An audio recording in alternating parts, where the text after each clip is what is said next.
नमस्कार, मैं अनुराग दांगी आप सभी का स्वागत करता हूं आपके अपने शो टॉक्स ऑफ लेजेंड्स में। जैसा कि आप सभी जानते हैं कि टॉक्स ऑफ लेजेंड्स में हम वैसे हस्तियों को बुलाते हैं जिन्होंने अपने जिंदगी में कुछ बहुत बड़ा हासिल किया है। जी हां, आज हमारे शो के जो मेहमान बन रहे हैं वो कुछ इस कदर अपने जिंदगी में स्क्रैच से उठ करके एक लेवल पे आए हैं जो सच में आपके लिए बहुत ही अधिक इंस्पायरिंग होने वाली है। उनकी जर्नी सच में आपके जिंदगी में एक जबरदस्त चेंज लाने वाली है, क्योंकि सही मायने में मैं कहूं तो ये वो शख्स हैं जिनके लिए एक लाइन का इजाद हुआ है कि दुनिया में कुछ भी असंभव नहीं है। जी हां, इन्होंने वो साबित कर दिखाया है अपने एक्शंस के जरिए कि कैसे दुनिया में कुछ भी हासिल किया जा सकता है। तो चलिए आज हम अपने शो के मेहमान डॉक्टर अमित माहेश्वरी सर का स्वागत करते हैं। सर, आपका बहुत बहुत स्वागत है। I am very very thankful to you sir. Sir, सच बताऊं तो ऑफ द कैमरा भी हम लोग एक लंबा डिस्कशन किए हैं और अभी जब यहाँ बैठा हूं तो सीरियसली मुझे लग रहा है कि आपसे जब मैं बात करना शुरू कर रहा हूं तो ये एक लंबा टॉक होने वाला है। एंड डेफिनेटली आप जितनी भी देर बात करने वाले हैं वो लोगों के लाइफ में वैल्यू एडिशन ही करने वाले हैं।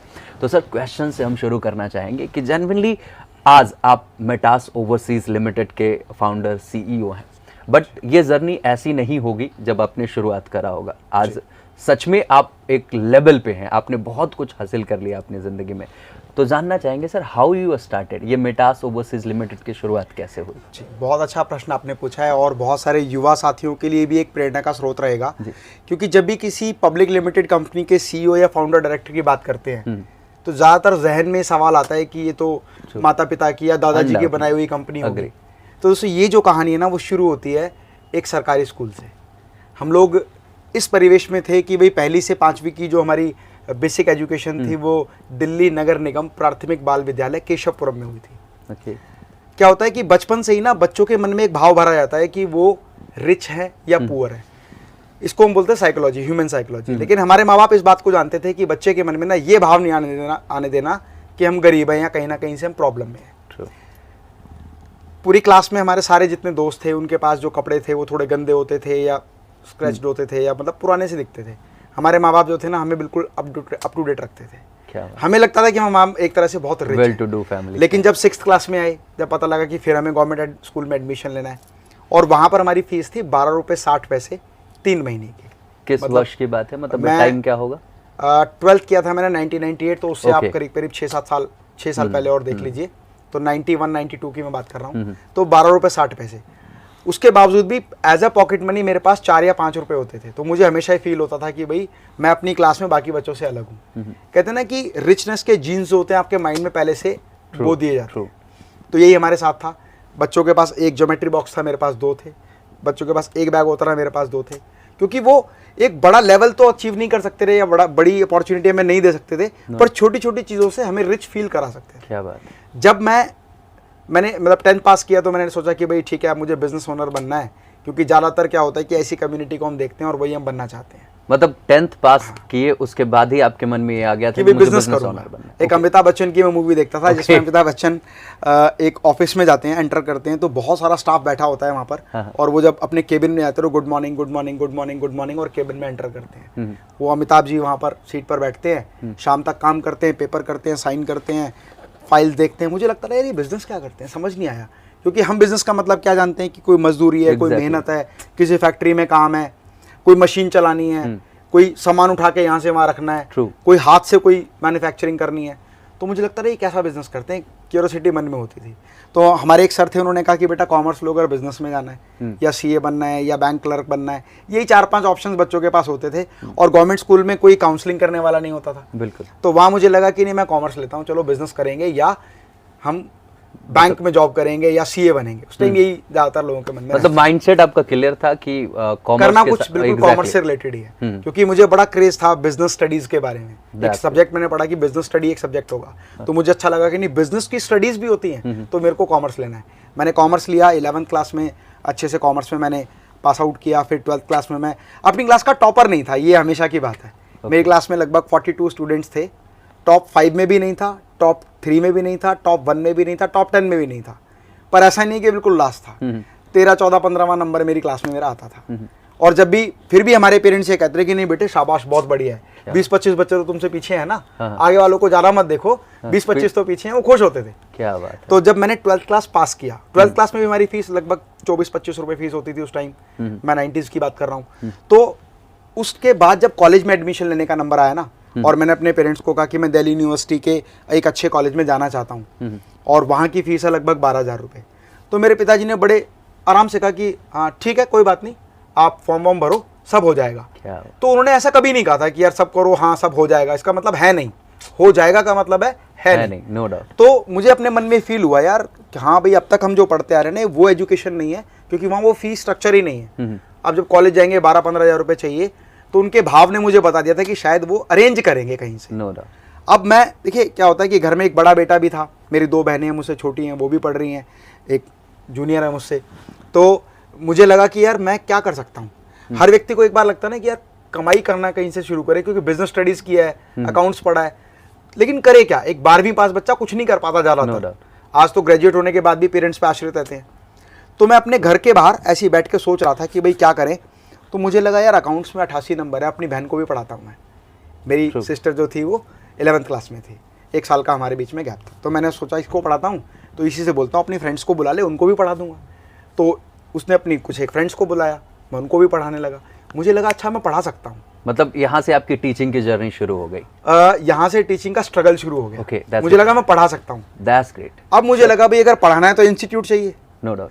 अब जिस इंस्टीट्यूट में मैं खुद पढ़ के आया था, सबसे पहले तो मैं वहीं गया कि सर मैं ना आपसे कुछ डिस्कस करना चाहता हूँ। कह रहे हाँ करो, ठीक है, हो गया कॉलेज में एडमिशन, फर्स्ट ईयर की ट्यूशन लगानी है। मैंने कहा नहीं सर मैं ना पढ़ाना चाहता हूँ।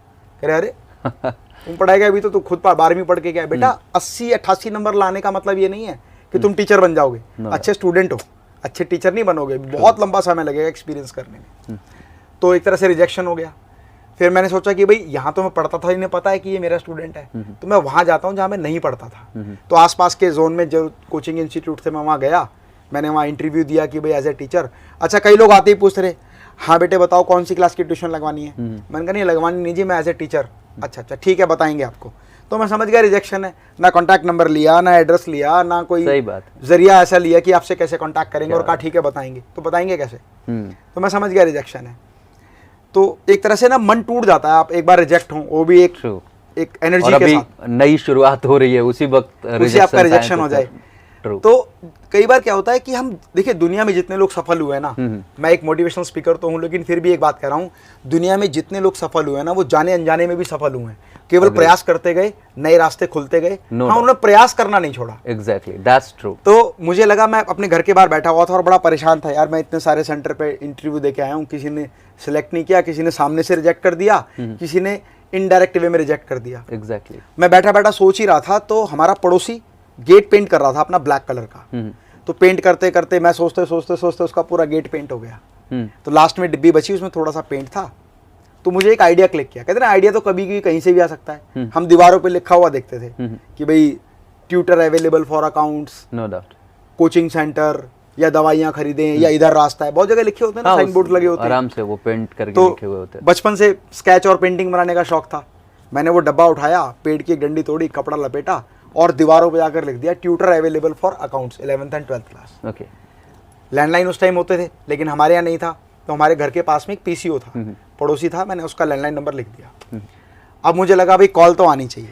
सर यहाँ पे रोकेंगे थोड़ा सा, क्योंकि मैंने इसके बाद की जर्नी आपकी स्टडी करी है, तो मैंने इसे पाया है कि बहुत ही इंटरेस्टिंग है। लेकिन उससे पहले अभी तक यहाँ तक जितनी भी बातें आपने बताई, मैं चाहूँगा कि उसकी लर्निंग्स लोगों तक एकदम क्लियर कट जाए। कि जैसे आपने क्या करा कि कोचिंग्स में गए, इंटरव्यू दिए, और वहाँ पे आपका सिलेक्शन नहीं हुआ, मतलब ट्रूली दे इग्नोर्ड यू। आपके पास अब ऑप्शंस ये थे कि आप हार मानते, बैठ जाते, लेकिन आपने प्रयास क्या किया कि खुद से पेंट करके लिख रहे हैं कि भाई ट्यूटर अवेलेबल, राइट। मतलब अगर एक इंसान के अंदर किसी चीज के लिए चाहत जाग जाए, और अगर उसके अंदर ये विश्वास हो कि नहीं मेरे को तो करना ही करना है, तब वो अपने रास्ते खुद बना लेता है। And that you have done, that's truly incredible, मतलब अमेजिंग। इसके पहले 2-3 बातें आपने बताई। पहला कि कॉमर्स बैकग्राउंड से रहे तो बिजनेस माइंडसेट रहा। हमारे चैनल के व्यूअर्स कुछ ऐसे भी हैं जो बिहार, झारखंड, यूपी, वेस्ट बंगाल, इन जगहों से भी हैं। तो उन लोगों के साथ क्या है ना कि क्योंकि मैं पर्सनली बिहार से हूँ, तो बिहार में क्या देखा है ना मैंने कि अगर आपने साइंस नहीं लिया, आपने कॉमर्स ले लिया, तो मतलब आपने कहीं ना कहीं पाप कर दिया, मतलब उससे बिलो हाँ, उससे बिलो है। और आर्ट्स ले लिया तो और बिलो, आर्ट्स ले लिया तो किसी और काम बिलो, के ही नहीं है। आप किसी काम के नहीं है। मतलब अनडाउटली, मतलब इस चीज के बारे में आप बिल्कुल क्लियर कर दे ऑडियंस को। मुझे लगता है कि आप क्लियर कर दे कि अगर आप कॉमर्स ले रहे हैं, आर्ट्स ले रहे हैं, तो everywhere there is a scope. Please देखिए, आज तो क्या है कि हर चीज में स्कोप है। आर्ट्स कॉमर्स और साइंस की बात नहीं है। आप अच्छा बोल सकते हैं, उसमें भी स्कोप है। आप अच्छी कॉमेडी कर सकते हैं, उसमें भी स्कोप है। अग्री। आप अच्छे वीडियो गेम्स खेल सकते हैं, इतने सारे गेमर्स हैं और इतने सारे लोग हैं। आप अच्छा गा सकते हैं, मतलब जो कुछ भी आप कर सकते हैं। मैं एक स्टेटमेंट हमेशा कहता हूं कि दुनिया में हर आदमी हर काम नहीं कर सकता, पर हर व्यक्ति कोई ना कोई काम ऐसा कर सकता है जैसा कोई नहीं कर सकता। No doubt. तो आपको वही सर्च करना है। मुझे लगता था कि मैं क्या कर सकता हूँ 12वीं पास के बाद, तो मुझे पता था कि एक ही चीज़ जो मैं कर सकता हूँ वो है अकाउंट्स। जो अपनी सिस्टर को पढ़ा सकता हूँ तो दूसरी सिस्टर्स को भी पढ़ा सकता हूँ, दूसरे ब्रदर्स को भी पढ़ा सकता हूँ। लोग प्लेटफॉर्म नहीं दे रहे ना, तो आपको प्लेटफॉर्म जनरेट करना है। सोचो, जब आपका रिजेक्शन हो ना, तो आप सोचो कि इस रिजेक्शन में फायदा क्या हुआ। मैं आपको बताता हूँ, जब पहला इंटरव्यू रिजेक्ट हुआ तो मुझे पता चल गया कि दूसरे इंटरव्यू मुझे ड्रेसअप सेंस ऐसा पहनना है कि मैं थोड़ा सीनियर लगूं। क्या बात है, you learn from your failure, from the first rejection of interview. Second जब मैंने फेस किया तो मुझे पता चला कि आपकी पर्सनैलिटी ऐसी होनी चाहिए कि बड़े भी लगे और आपके बात करने के तरीके में वो एटीट्यूड भी होना चाहिए। एक टीचर का एटीट्यूड होता है, this is the attitude one should wear, no doubt. तो ऐसे ही फिर क्या रहा कि भाई मुझे लगा वॉल पेंटिंग्स करते हैं। कहते हैं ना कि जब आप किसी सपने को देख रहे होते हैं ना, तो चैलेंजेस आते हैं। कुछ लोग चैलेंजेस को देख के डर के बैठ के हार जाते हैं, और कुछ लोग उस चैलेंजेस को स्टेप्स बनाते हैं और उसका ऑल्टरनेट ढूंढते हैं कि भाई इसका दूसरा ऑल्टरनेट क्या है। क्योंकि सारे टीचर ट्यूशन नहीं पढ़ा रहे हैं या किसी इंस्टीट्यूट में नहीं पढ़ा रहे हैं, नो डाउट। कुछ टीचर होम ट्यूशन पढ़ा रहे हैं जिन्होंने अपने लिए खुद प्लेटफॉर्म बनाया। अब उसके लिए क्या समाधान है? मुझको एक ही समाधान दिखता था, या तो पोस्टर्स, लीफलेट, या फिर आप खुद वॉल पेंटिंग करवाना शुरू करो। तो डिजाइन ठीक थी तो दीवारों पर लिखना शुरू कर दिया। अब मैं रोज देखता था अपने एक भरे हुए सपने से, आंखों से, एक उम्मीद की आंखों से कि भी फोन आएगा मेरे लिए।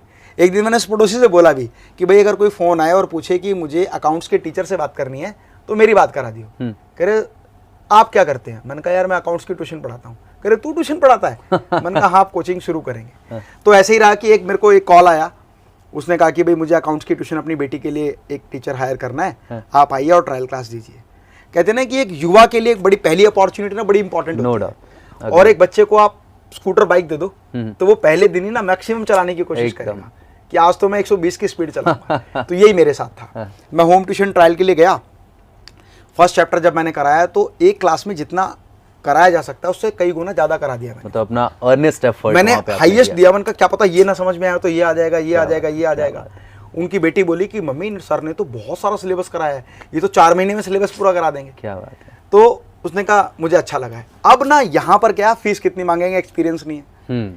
हमारे जो ट्यूशन टीचर थे ना वो हमसे एक डायलॉग मारते थे, क्योंकि वो एक लोकल एरिया जे कॉलोनी में हम लोग रहते थे। तो वहाँ पर हमारे ट्यूशन टीचर डायलॉग मारते थे कि अरे भाई तुम सबको पढ़ाते हैं तो 300 रुपये मिलते हैं 1 महीने के।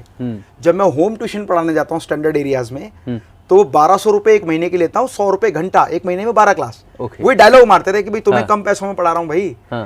तो वही डायलॉग मैंने मारा, मैडम 1200 रुपये लूंगा, 100 रुपये घंटा। तो उस लेडी ने तुरंत अपना बैग खोला, पर्स खोला और 1200 रुपये, मतलब ATM मशीन के निकले हुए नोट होंगे शायद, एकदम करारी गड्डी खोल के उसने 1200 रुपये दिए। तो उसने दिए तो मेरा मन तो ये था हाँ 1 2 3 4 5 6 7 8 9 12। तो जैसे उसने दिए ना मैंने जेब में रख ली। कह रही सर एक बार गिन लीजिए। अब एक युवा कैसा होता है और एक मैच्योर पर्सन कैसा होता है। दूसरा मैच्योर आदमी कहेगा नहीं नहीं ठीक है मैम आपने गिन के ही दिए। मैंने कहा नहीं मैडम जब आप गिन रहे थे तभी मैंने गिन लिए थे। तो एक एक्साइटमेंट होती है ना, अनडाउटली। अब मुझे ये पता था कि अगर एक ट्यूशन आ सकती है तो पीछे एक 0 और लगानी, 10 ट्यूशन करनी है। ट्रू। और फिर मेरा काम था 7 से 8 ट्यूशन पढ़ाना और 8 से 10 रात को वॉल पेंटिंग करना। जहां, और मैं ये सोचता था जहां मेरी ट्यूशन है उसके आसपास ही पेंटिंग कर दूं ताकि आसपास की कोचिंग मिल जाए। मैं पेंटिंग करता चला गया, ट्यूशन पढ़ाता चला गया। धीरे धीरे और कॉल्स आई और ट्रायल क्लासेस हुई, एक बैच, दूसरा बैच, तीसरा बैच करके 5-6 ट्यूशंस मेरे पास हो गई। मैंने कहा 6 ट्यूशन गुना में 1200, 12 पंजे 60, 6000, मुझे 6000 रुपये और चाहिए।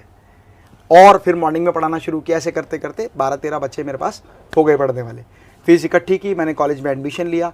मॉर्निंग कॉलेज जाना, आफ्टरनून वापस आना और उसके बाद ये यहाँ पे रोकेंगे क्योंकि आपने बोला आपने कॉलेज में एडमिशन लिया, मतलब उसी कॉलेज में जिस कॉलेज में जाना था आपको, और पापा से फीस की बात करे थे लेकिन पापा के पास पैसे नहीं। मैंने दिल्ली यूनिवर्सिटी की, देखिए उस टाइम पर ना 73-74% हाईएस्ट होते थे। आज कंपटीशन 9 तक पहुंच गया है। उस टाइम तो 73% में top most college, Delhi university के काफी सारे कॉलेज, मैंने कई सारे कॉलेज में फॉर्म भरा था। उस समय सेंट्रल फॉर्म होता था एक यूनिवर्सिटी का, वो सारे फॉर्म भर के सभी कॉलेज में जमा कर दो, फिर अगर आपके परसेंटेज अच्छा है तो कोई भी सिलेक्ट कर लो, मुझे कहाँ जाना है। तो 3-4 कॉलेज में मेरा सिलेक्शन हुआ था। मैंने अपनी चॉइस का कॉलेज आत्माराम सनातन ARSD दिल्ली यूनिवर्सिटी, मैंने वहाँ एडमिशन ले लिया। ग्रेजुएशन में मैं ये समझ चुका था कि भाई अगर मैं अच्छा अकाउंट्स पढ़ा सकता हूँ, अगर मैं अपनी एजुकेशन को हायर कर लूँ, फर्स्ट ईयर का अकाउंट्स भी पढ़ाऊँ तो मैं और पैसे कमाऊंगा, सेकंड ईयर का पढ़ाऊँ बाकी सब्जेक्ट तो और पैसे कमाऊंगा, इनकम टैक्स पढ़ाऊँ जो फाइनल ईयर में आता है। तो मेरा उद्देश्य था ग्रेजुएशन करते जाएंगे, जो जो सब्जेक्ट सीखते जाएंगे उसको पढ़ाते जाएंगे। बस धीरे धीरे धीरे वो जर्नी वहाँ से शुरू हुई। सुबह कॉलेज, शाम को ट्यूशन, सुबह कॉलेज, शाम को ट्यूशन। मतलब अमेजिंग स्टोरी। सही मायने में अगर देखा जाए सर, तो आज अगर बच्चों के पास चैलेंजेस आते हैं, जैसे आपने बोला कि फी के पैसे पापा के पास, मुझे समझ में आ गया था, नहीं था, उन्हें मैनेज करना पड़ेगा। You started something, you earn from there and you took admission.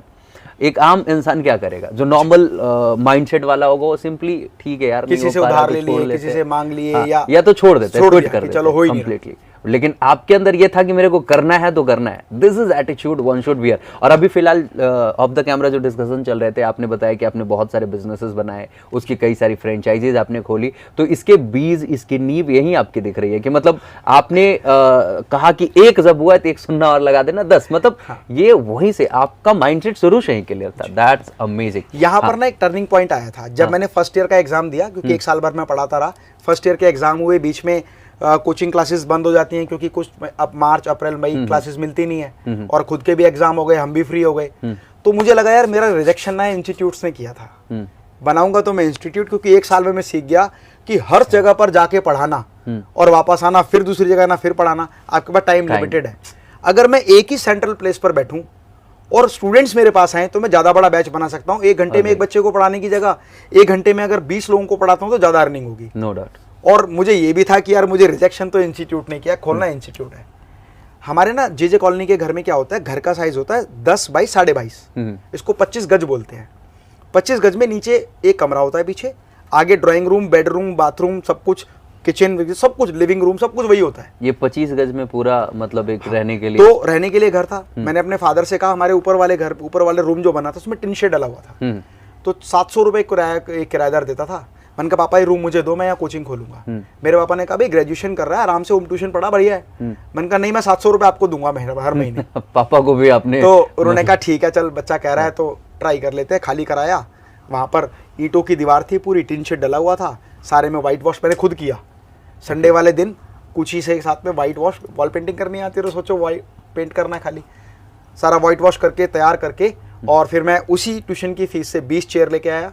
एक उस समय ब्लैक बोर्ड होता था, आजकल मॉडर्न व्हाइट बोर्ड यूज करते हैं, डिस्प्ले इंटरेक्टिव पैनल यूज करते हैं, उसमें व्हाइट बोर्ड चौक से होता था। तो व्हाइट बोर्ड भी लाने के पैसे इतने, सोचा कि यार पैसे तो थे लेकिन इस पे खर्चा क्यों करूंगा, एक प्लाई का बोर्ड लाता हूँ, पेंट कर लूंगा काला। खुद व्हाइट बोर्ड बनाया, ब्लैक बोर्ड बनाया, लगाया, और खुद ही एक 3 बाई 2 का बोर्ड पेंट करके बनाया। और मेरे मन में ना एक ही चीज थी, ज्ञान। तो मैंने इंस्टीट्यूट का नाम रखा ज्ञान इंस्टीट्यूट।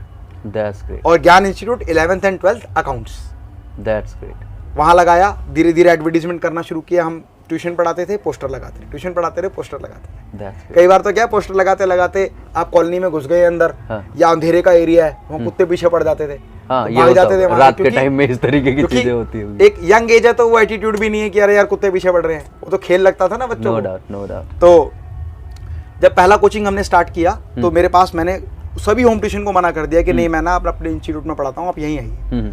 तो बच्चे वहाँ आने लग गए। बच्चे आने लग गए तो हमने लगा अब तो एडवर्टीजमेंट और की जानी चाहिए। तो ट्यूशन पढ़ाया, पोस्टर लगाया। यही हमारा एक फार्मूला, ट्यूशन पढ़ाओ, पोस्टर लगा, एक ही डेफिनेशन थी। मतलब कि आप 1 मैन आर्मी चल रहे थे अभी। मतलब मार्केटिंग का पार्ट भी खुद देख रहे थे, फाइनेंस भी खुद देख रहे थे, और पढ़ाने का काम भी खुद देख रहे थे। That's truly amazing. अच्छा, एक चीज आपने बोला कि 700 रुपये पापा को बोला कि मैं दूंगा, तो वो आपने दिए थे? हाँ बिल्कुल, आपने दिए? मुझे लगा कि नहीं मुझे देने चाहिए हमेशा। पापा ने कहा ठीक है। जब मैंने उनको पैसे दिए, उन्होंने कहा बहुत बढ़िया बेटा, अपने पास रखो। मैंने कहा नहीं पापा, आपको मैं हर महीने दूंगा, एक तरह से सेविंग हो जाएगी। That's great, truly. चाहे आप उसको सेव करें या कैसे भी यूज करें। No doubt. अभी मैंने बहुत सारे, क्योंकि मैं स्टार्टअप कम्युनिटी में हूँ और लोगों से मिलता हूँ, तो मैं देखता हूँ कि कई सारे लोग अपने घर से जब बिजनेस शुरू करते हैं तो उन्हें लगता है कि मेरा इन्वेस्टमेंट कहाँ है, मतलब they people feel like investment कहाँ है। बट ट्रूली अगर आप अपने घर से शुरू कर रहे हैं तो अगर वो किसी और को देते तो एक रेंट आ रहा होता, that is your investment. Secondly आप अपना टाइम पुट कर investment हो नो जाता है डाउट, आप अपना टाइम पुट कर रहे हो, अगर कहीं और पुट कर रहे होते तो आपको एक सैलरी मिल रही होती, that is your investment, but people are like मैंने तो कुछ इन्वेस्ट ही नहीं करा। ठीक है, तो ये एक बहुत अच्छी लर्निंग है लोगों के लिए कि मतलब आप अपने घर से भी चीजों को शुरुआत कर रहे हो ना, तो अगर आप रेंट दे सकते हो, if you are that stage कि अब चीजों को बिजनेस को वहां तक लेके आ चुके हो, तो that will work as a saving, वो कहीं इन्वेस्ट कर दो, कुछ और कर लो, ट्रूली अमेजिंग। जी, एक बात यहाँ पर ना बड़ी इंपॉर्टेंट है, जब हम ऐड करने लगे ना और वो स्टूडेंट्स अकाउंट्स पढ़ने आने लगे, तो एक फेमस हो गया कि यू आर सब्जेक्ट स्पेशलाइज्ड, कि यहाँ सिर्फ अकाउंट्स की ट्यूशन होती है। ग्रेट। अब बच्चे हमसे कहने लगे सर हमें ना फिजिक्स इकोनॉमिक्स की टीचर अरेंज करा दीजिए, इंग्लिश का, मैथ्स का, हिंदी का, पॉलिटिकल साइंस का, बहुत सारे सब्जेक्ट्स के बारे में कॉल्स भी आने लग गए। तो अब देखिए क्या होता है कि हम लोग बहुत से क्या ना रिजेक्ट हो जाते हैं, मेरा ये प्रोडक्ट है मैं यही काम करूंगा, नहीं मैं तो अकाउंट्स ही पढ़ाऊंगा। भाई मैं अकाउंट्स पढ़ाऊंगा पर मेरे दोस्त तो पढ़ा सकते हैं। तो मैंने अपने दोस्त को कांटेक्ट किया, यार कोई ना इकोनॉमिक्स पढ़ना चाह रहा है, क्या आप पढ़ाओगे सेंटर में? क्या बात है। जब वो तैयार हुआ ना तो मुझे एक बात समझ में आई, if you are a best driver in the world, ध्यान रखिएगा मैं आप सभी को एक बात कहता हूँ कि लाइफ की जर्नी ना एक प्रोडक्ट से शुरू हो सकती है, लेकिन अगर आप उस पर कामयाबी पा जाएंगे ना तो आप मल्टी प्रोडक्ट्स कर सकते हैं, बहुत सारे बिजनेसेस कर सकते हैं। तो मुझे लगा कि भाई मैं अपने बाकी टीचर्स को भी इनवाइट कर लूँ, दोस्तों को इनवाइट कर लूँ, वो भी टीचर बन जाएंगे साथ में। यंगस्टर होते हैं, पढ़ाना सबका शौक होता है। If you are a best driver in the world you can drive one car at a one time, but if you are a best manager to manage the team of driver, then your managed driver can drive thousands of car। क्या बात है, truly amazing। तो इस definition से मैंने एक बात सीखी कि जब मैं खुद पढ़ा रहा हूँ तो 100% फीस कमा रहा हूँ, लेकिन मेरा टीचर पढ़ा रहा है तो मैं केवल 20% इंसेंटिव कमा रहा हूँ। 80-20 रेशो होता है टीचर और इंस्टीट्यूट के बीच, 80 टीचर का, 20 incentive. It varies place to place, 70-30, 15-85, बहुत सारे रेशो होते हैं, 90-10, तो हमने 20 लिया था। तो अब मुझे एक बात समझ में आई, आप 100% आप काम करते हैं तो 100%, आपके एवज में कोई काम करता है तो 20%। मैंने कहा 20 वाले 5 कर लो, 100 हो गया। तो यहाँ से कहते हैं ना मल्टीपल ड्राइवर्स कैसे इकट्ठे किए। मुझे लगा कि यार अब मैंने हमारी गली में ही जो एक रूम मेरे पास था, पड़ोसी से बोला भाई रूम किराए पर चाहिए, उसने कहा जी ये तो 800 रुपये में उठा हुआ है। मैंने कहा मैं आपको 1000 रुपये महीने दूंगा। क्या बात है। और यहाँ पर साफ सुथरा रखेंगे, बच्चे पढ़ने आएंगे। वो एक रूम और लिया, वहां पर फिर हमने साइंस का एडवर्टीजमेंट किया। अब देखिए एडवर्टीजमेंट वही है, प्रोडक्ट आप कितने भी लिख लीजिए, नो डाउट, है ना। आपने कोचिंग इंस्टीट्यूट का नाम लिखा है, चाहे आप 11th-12th पढ़ाएं या ग्रेजुएशन तक पढ़ाएं, तो हमने लिखा 1ली से 12वीं और BA BCom और BSc। अब मैं तो BSc भी नहीं हूँ, BCom भी नहीं हूँ, लेकिन लोग तो है ना, नो डाउट। मैंने उनसे बात की कि भाई मेरे पास BCom फर्स्ट ईयर का स्टूडेंट आ रहा है, कोई फाइनल ईयर का आ रहा है, कोई कहीं का आ रहा है। मैंने टीचर्स को अरेंज किया अपनी ही गली में। सेकेंड ईयर में जब मैं था मेरे पास 7 रूम थे, मतलब एक ही गली में 7 रूम पर अलग अलग बोर्ड लगे हुए हैं, तो ऐसा लगेगा गली है, यूनिवर्सिटी है पूरी। क्या बात। तो वो टीचर्स आने लगे। फिर मुझे समझ में यार मैनेज करते रहो। मेरी सिस्टर भी 12th क्लास पास हो गई। मैंने कहा तू ये सेंटर चला सकती है, इन सबको मैनेज कर सकती है? उसने कहा हाँ। मैंने सिस्टर को ट्रेंड किया, इंग्लिश सब्जेक्ट वो पढ़ाती थी, उसने सेंटर मैनेज किया। मैंने डिसाइड किया मैं एक और इंस्टीट्यूट खोलता हूँ। वहाँ से 7 किलोमीटर आगे जाके मैंने वहाँ इंस्टीट्यूट खोला। उन्हीं में से टीचर्स को बुलाया, उनको वहाँ अरेंज किया, मैनेज किया और उनको एक इंसेंटिव दिया कि अब जो इंसेंटिव हमारे पास आएगा उसमें 5% मैं आपको एक्स्ट्रा दूंगा अदर देन योर सब्जेक्ट, क्योंकि आप मैनेज भी कर रहे हैं। तो मुझे ना जाने अनजाने में मैनेजमेंट स्किल समझ में आ गई कि if you can manage people, your managed people will manage your business. That's great. फिर उन्हीं टीचर्स में जो कैपेबल थे उनको कहा कि अब हम एक काम करते हैं, 2 सेंटर हो गए हमारे, एक कहीं और हमने टीचर्स को सपना दिखाया कि यार मिलके इंस्टीट्यूट खोलते हैं। क्या बात। अब देखो कैपेबिलिटी आई थी ना, तो आप रिस्क ले सकते हैं। No doubt. मैंने कहा लॉस हुआ मेरा, खर्चा हुआ मेरा, प्रॉफिट हुआ हम दोनों का। क्या बात। इस बात पे तो बहुत लोग एग्री हो जाते हैं। Truly। तो मेरे वो टीचर्स जानते थे कि यार इन्होंने 2 सेंटर कर लिए हैं, अब तीसरा भी करते हैं। एक और सेंटर किया, टीचर्स को फिर दोबारा मैनेजर के रूप में अपॉइंट किया, उनकी सैलरी पे की, स्टाफ अपॉइंट किया। धीरे धीरे करके 4 सेंटर हमने डेवलप कर लिए। 2 मैंने अपने दोस्तों को खुलवाए, एक मेरी सिस्टर और एक मेरा। ऐसे करते करते ना जब मैं फाइनल ईयर में आया उस समय तक हम बहुत सारे इंस्टीट्यूट कर चुके थे। और अनजाने में ना आप ग्रोथ करते हैं, लोग आपको खुदा के एक अपॉर्चुनिटी दे जाते हैं। अग्री। वो अपॉर्चुनिटी क्या थी, जब आप एक ही राज्य में 6-7 सेंटर चलाते हैं ना, तो सबको नहीं पता कि वो आपके अपने हैं। लोग कहते हैं भाई ब्रांड है, फ्रेंचाइजी है। तो हमारे पास कॉल्स आने लगी फ्रेंचाइजी की, जब हमें फ्रेंचाइजी की नॉलेज भी नहीं थी कि फ्रेंचाइजी बिजनेस क्या होता है। तो हमने ऐसे ही बोल दिया कि ठीक है 50,000 रुपये लेंगे, सेंटर खुलवा देंगे। तो बंदे ने कहा ठीक है। तो हमें लगा यार नाम के 50,000 रुपये मिलते हैं। अब हमें लगा कि देखिए subject teaching, commission from subject teaching, starting a institute, getting revenue, royalty, giving a franchisee and receiving a brand name, royalty. तो वो चीजें समझ में आने लगी। तो अभी तक जब आप पहली फ्रेंचाइजी ओपन कर रहे होंगे तब तक आपकी एंटिटी रजिस्टर्ड थी या ऐसे ही चल रहा था? मैं कॉमर्स में एक बात समझा था, हमारे भारत जैसे देश में ना बहुत सारे व्यापारी व्यापार करते हैं, धीरे धीरे करके बहुत बड़ा बिजनेस कर लेते हैं, तब जाके कंपनी बनाते हैं, तब जाके फर्म बनाते हैं, तब जाके जीएसटी नंबर लेते हैं, रजिस्ट्रेशन करते हैं, असेंशियल सर्टिफिकेट्स लेते हैं जो भी रिक्वायर्ड है। तो ये गलत तरीका है। बिजनेस का मतलब ये है कि पहले आप उसको एस्टेब्लिश करें, पहले पेपर, डॉक्यूमेंटेशन, लाइसेंसिंग, सर्टिफिकेशंस, वो सारी चीजें इकट्ठी करें, तब एक अच्छे तरीके से बिजनेस शुरू करें ताकि पहले दिन से आपके पास डॉक्यूमेंटेशन हो। तो जो ज्ञान इंस्टीट्यूट था वो फर्स्ट ईयर में हमने रजिस्टर्ड कराया था। नहीं, जब आपने कोचिंग शुरू किया होगा एकदम इनिशियल लेवल पे? एकदम इनिशियल लेवल पे नहीं, वो तो देखो थोड़ा सा जैसे ही आगे बढ़ा होगा, थोड़े से आगे बढ़ते गए ना, हम सब चीजों को समझते गए, जैसे विजन में क्लैरिटी आई, विजन में क्लैरिटी तो आगे बढ़ते चले, नो डाउट। फिर क्या हुआ कि अब देखिए 1999 में मोबाइल फोन आया तो इंडिया में 96 में था, पर बहुत सुपर लग्जरी था, लेकिन 1999 में थोड़ा कॉमन होने लगा था। 16 रुपए पर मिनट इनकमिंग, 16 रुपए पर मिनट आउटगोइंग थी। मुझे लगा मैं इतने सारे सेंटर को मैनेज करता हूँ, एक सेंटर से दूसरे सेंटर पर जाता हूँ, उस ट्रैवलिंग टाइम के बीच में क्या हो रहा है क्या नहीं हो रहा, कोई मुझसे कैसे कम्युनिकेट करेगा। मान लीजिए 1 घंटे का रन है, 1 घंटे के बीच में तो पता ही नहीं लगे ना क्या हुआ सेंटर में। तो मुझे लगा कि अब मुझे मोबाइल लेना चाहिए। तो उस टाइम पे नोकिया का एक एंटीना वाला फोन आता था, ब्लैक कलर का, 5110 5110। ओके, सेकंड हैंड मैंने लिया 16,000। 90s की बात कर 1999 की बात है, 99 2000 नियर अबाउट वही था टाइम। तो वहां मैंने मोबाइल लिया। वो mobile matter of chance second hand था। सेलर ने मुझे बोला था गारंटी नहीं है, आप यहीं चेक कर लो, खराब होगा तो आपको पे करना पड़ेगा। मैंने कहा कोई बात नहीं। वो मोबाइल नेक्स्ट डे खराब हो गया, तो उसने मुझसे बोला गिर गया होगा सर। मैं गया उसके पास कि भाई मोबाइल चल नहीं रहा, कि सर गिर गया होगा आपसे ये। तो जब उसने बोला गिर गया होगा, मैंने कहा यार मैं टीचर हूँ, मैं झूठ थोड़ी बोलूंगा, मोबाइल गिरा नहीं है, वैसे ही खराब हो गया है। तो उसने कहा सर 2000 रुपये लगेंगे, मैं भी ठीक कर देता हूँ। मैंने कहा ठीक है। उसने ठीक करके दिया, 2000 रुपये मुझसे लिए। मेरा माइंड एकदम स्ट्रक हो गया यार, हम एज ए ट्यूशन टीचर एक बच्चे को कोचिंग पढ़ाते हैं तो लगभग 1200 रुपये पर मंथ हम कमाते हैं होम ट्यूशन में। मतलब ग्रुप क्लासेस में तो 300-400 रुपये मिलते हैं एक बच्चे से। इसने 1200 रुपये ले लिए मुझसे 10 मिनट के अंदर, मतलब कुछ ही मिनट में ले लिए। मैंने उससे कहा यार ये काम कैसे किया तूने? कह रहा जी ये तो गरीबों का काम है, टेक्निकल काम है, लेबर वाला काम है, मिस्त्रीगिरी का काम है, मैं पहले टीवी ठीक करता था इसीलिए मोबाइल भी ठीक कर लेता हूँ। मैंने कहा यार ये मुझे सिखाएगा। देखो क्या होता है कि लाइफ में ना कब आप अपॉर्चुनिटी को समझ जाएं कि क्या चीज़ नई है, क्या हमें इंप्लीमेंट करनी चाहिए, और तुरंत उस पर डिसीजन लें, तो वो चीज़ आपको लर्निंग पॉइंट के साथ साथ टर्निंग पॉइंट पर भी लेके जाती है। No doubt.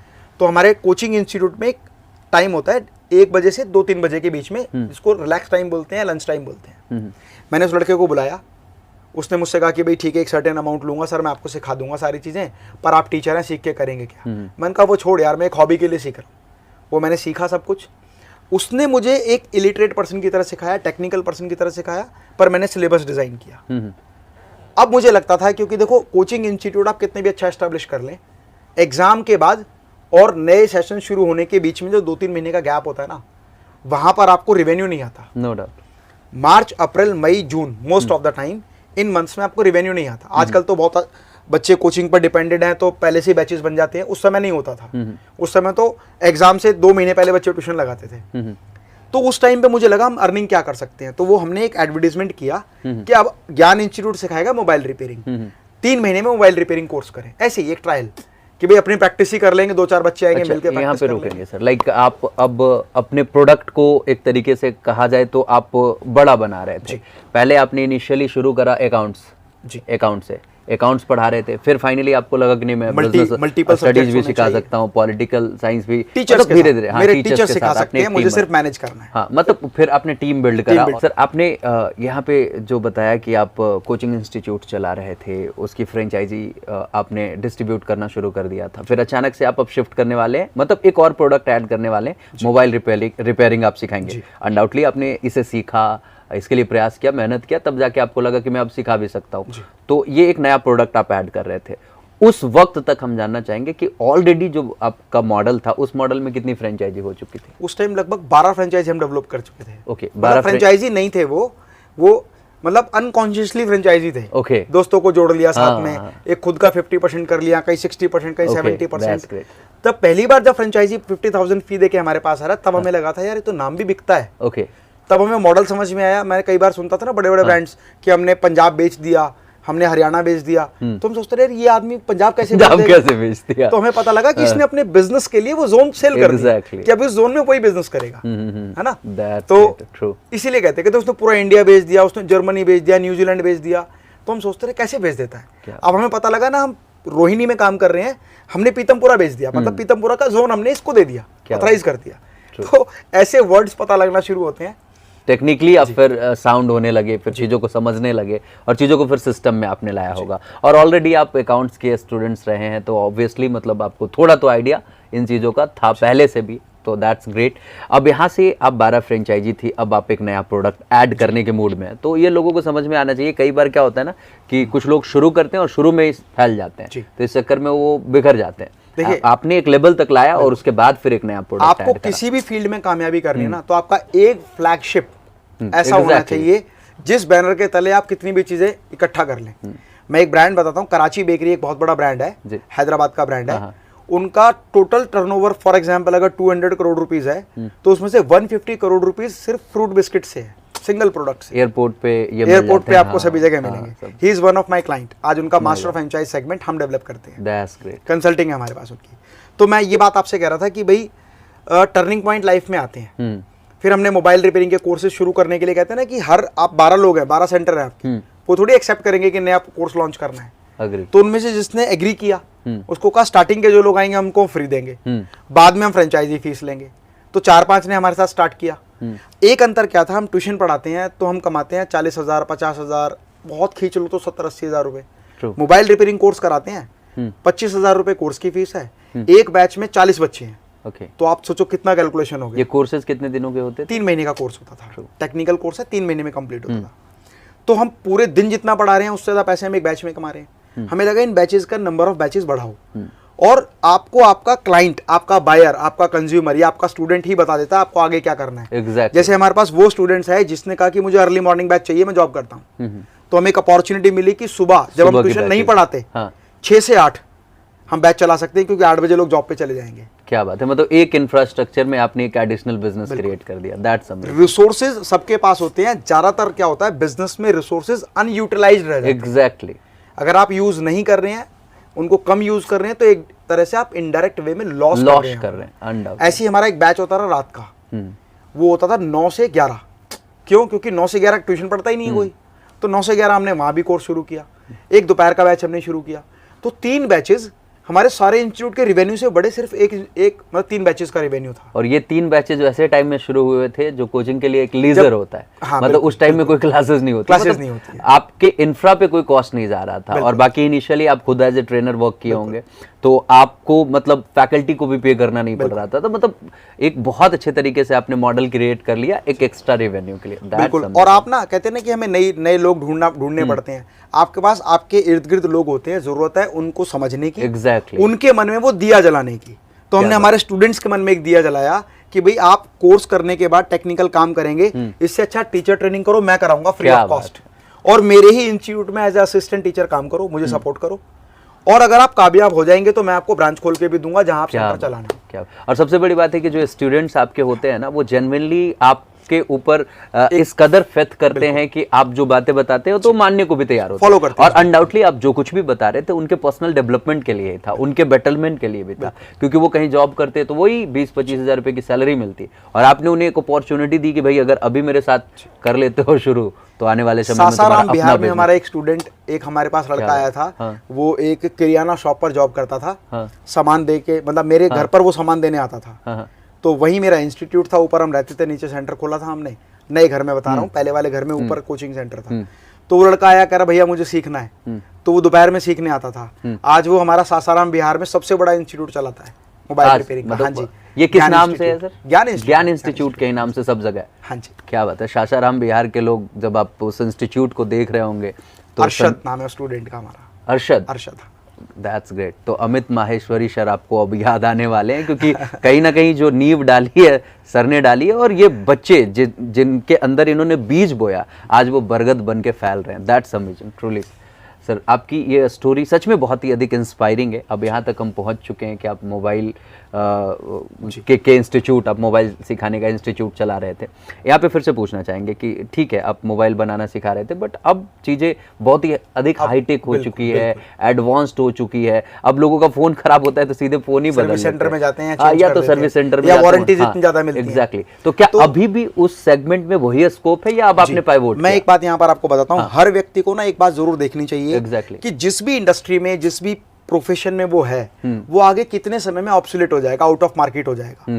तो 2002, 3, 4, 5 में बहुत तेजी से बढ़ रहा था, 6, 7 में स्लोप और मतलब एक सैचुरेशन आया। तो हम समझ गए कि अगले 3 साल में इंडस्ट्री नीचे जाने वाली है। तो हमने जब से सर्च करना शुरू किया कि और हम क्या ऐड ऑन कर सकते हैं। जैसे कोचिंग में ऑफ पीरियड में ऐड ऑन किया टेक्निकल मोबाइल रिपेयरिंग कोर्स, फिर हमने LED repairing, computer hardware, motherboard repairing, फिर आपका उस समय हैंडीकैम बहुत चला था, 2009 से हैंडीकैम ट्रेंड में आया पूरा एकदम। तो हैंडीकैम, उससे पहले वॉकमैन जैसा कॉन्सेप्ट था वो भी उसमें रिपेयरिंग, और सीडी प्लेयर आता था साइड में लगा के घूमते रहे, मैंने भी काफी यूज किया था, तो उनकी रिपेयरिंग। साथ में टैब्स, उस समय टैब्स भी बड़े ट्रेंड में आए थे, तो टैब, इनकी रिपेयरिंग हमने शुरू की।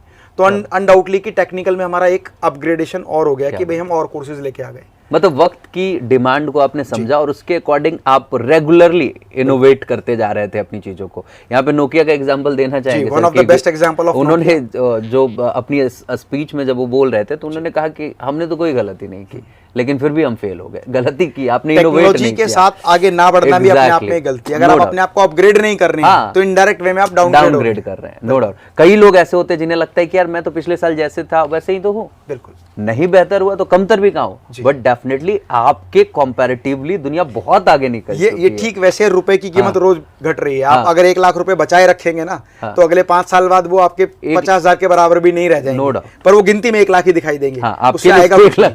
सीरियसली। तो अभी ना यहाँ पर एक बहुत बड़ा, देखिए कहते हैं कि अपॉर्चुनिटी सबके सामने आती है, कुछ लोग उसको देख लेते हैं, उसको अडॉप्ट करते हैं, कुछ लोग छोड़ देते हैं। अकेले मैंने मोबाइल रिपेयर नहीं कराया था, हजारों लोग मोबाइल रिपेयरिंग कराते होंगे, नो डाउट। ऐसे ही मेरे को मेरा एक फ्रेंड था, मैंने उसके पूछा कि भाई मैं यार और आगे बढ़ना चाहता हूँ, तो उसने कहा मेरे पापा से मिलो। उसके फादर साहब से मेरी बात हुई, उन्होंने कहा भाई हम एक इंडस्ट्री चलाते हैं, फैक्ट्री चलाते हैं, और हमारा एक चैम्बर ऑफ कॉमर्स है, इंडस्ट्री का क्लब है, आप उसमें आओ। अब एक टीचर ही सोचेगा भाई इंडस्ट्री या कॉमर्स इसमें मुझे क्यों जाना है यार, क्यों टाइम वेस्ट करना। मुझे एक अपॉर्चुनिटी लगी यार, जाके देखते हैं। क्या बात। टीचर्स को तो हम जानते हैं ना, कौन टीचर कहाँ, हमें टिप्स पे पता है हमारे एरिया में कितने इंस्टीट्यूट हैं, कौन टीचर कैसा है, किसका क्या माहौल है। हमने कहा बिजनेस में जाके देखते हैं। तो उन्होंने कहा भाई इसकी फीस है 3,000 रुपये लगेंगे एक मीटिंग के। मैंने कहा कोई बात नहीं यार, 3,000 रुपये देते हैं, मीटिंग में जाते हैं। मीटिंग में वहाँ गए तो देखा यार बिजनेसमैन का ऑरा ही अलग है। क्या बात है। उनका ड्रेसअप सेंस अलग है, उनका कम्युनिकेशन अलग है। हम बात कर रहे हैं 25,000, 50,000, 1 लाख, जो महीने में जाके 4-5 लाख इकट्ठे होते हैं, वो बात ही कर रहे हैं 10 लाख, 20 लाख, 50 लाख, 1 करोड़, 2 करोड़। तो आज भी बहुत सारे लोग ऐसे हैं जिनको अगर 5 लाख रुपए इनकम कमानी है बोल दें तो उनका माइंड शून्य हो जाएगा, उनको लगेगा हमारे बारे में बात नहीं हो रही है। तो करोड़ों की बात हमें समझ में नहीं आ रही थी, पर सुन के मजा आ रहा था कि यार करोड़ों का भी काम होता होगा तभी ये बात कर रहे हैं। No doubt. तो उन्होंने कहा अमित जी आप ना एक मेंबरशिप ले लीजिए, आप चैम्बर ऑफ कॉमर्स के मेंबर बन जाइए। Chamber of commerce and industry के, मेरे अलावा अगर कोई और होता तो वो ये कहता भाई मैं टीचर हूँ, मेरे किसी काम क्या जरूरत है। मैंने उनकी मेंबरशिप फॉर्म लिया, फॉर्म फिल किया, मैंने कहा ठीक है कल आपको चेक मिल जाएगा। मैंने उनकी फीस सबमिट की और मैं इंडस्ट्रियलिस्ट, मैन्युफैक्चरर और फैक्ट्री ओनर्स के बीच में मीटिंग्स में जाने लगा। क्या बात। मुझे कुछ समझ नहीं आता था। उन्होंने बोला कि जी हमारा ना एक ट्रिप जा रहा है जर्मनी। अब सोचो कोचिंग टीचर को क्या जरूरत पड़ी विदेश जाने की। तो मैंने तुरंत अपना पासपोर्ट तैयार कराया। मुझे लगा भाई हो जाएंगे 20-25 हज़ार रुपये खर्च, पता तो होता ही नहीं ना कि अंदाजा नहीं आपको क्या हो सकता है। उन्होंने कहा ठीक है जर्मनी का पैकेज है, आपका पासपोर्ट सबमिट कीजिए, फिर उसकी कोटेशन आएगी, फिर आपको बताएंगे क्या खर्चा है। उन्होंने कहा 3.5 लाख रुपए का खर्चा है। मुझे लगा यार ये तो बेइज्जती हो जाएगी, पासपोर्ट भी भेज दिया और गई भी नहीं है, या तो रिजेक्शन टाइप हो जाएगा। मैंने कहा नहीं 3.5 लाख रुपए खर्च करेंगे, अब इतनी कैपेबिलिटी है कि पैसा इन्वेस्ट कर सकते हैं अपनी एजुकेशन पर, अनडाउटली अपनी लर्निंग पर। मैंने 3.5 लाख रुपए डिपॉजिट किया, मेरा वीज़ा बना, मैं जर्मनी पहुंचा। जर्मनी में ना हम इंडस्ट्रीज़ को विजिट कर रहे थे। मेरे लिए तो एक रहस्यमय चीज़ थी, इतनी बड़ी बड़ी इंडस्ट्री यार, कई किलोमीटर में बनी हुए टेरिटरी में बनी हुई इंडस्ट्रीज़ को हमको देखने का मौका मिला जहाँ हम कभी नहीं पहुँच सकते। क्या बात है ना। तो हम लोग Munich, Berlin, Frankfurt, Paris, Holland, मतलब जितने भी आसपास के यूरोपियन कंट्रीज़ है वहाँ पर 13-14 दिन जाने का मौका मिला। तो मैंने देखा मैक्सिमम जगह पर ना स्टील वर्क हो रहा है, और हमारी इंडिया में भी स्टील वर्क बहुत तेज़ी से बढ़ रहा था। क्या बात। तो आप कहते हैं ना कोई चीज़ देख के आपके मन में लालच है, यार ये चीज़ कैसे होती है, यही चेंज क्यों हो रही है? लोग लोहे के गेट, लोहे के ग्रिल, लकड़ी के गेट चेंज करके स्टील पे आ रहे हैं। गवर्नमेंट तक डिपार्टमेंट में सब कुछ चेंज हो रहा है ना? तो मुझे लगा इंडिया में अपॉर्चुनिटी हो सकती है। No doubt. मैंने वहाँ एक स्टील इंडस्ट्री देखी ना, मुझे मन लगा यार काश मैं एक इंडस्ट्रियलिस्ट होता और ऐसा मेरा बिजनेस होता, स्टील का काम होता, ऑटोमेटेड मशीनरी काम कर रही है। आप सोचो कि लगभग 10,000 गज की फैक्ट्री में सिर्फ ऑटोमेशन की वजह से सिर्फ 4 लोग हैं।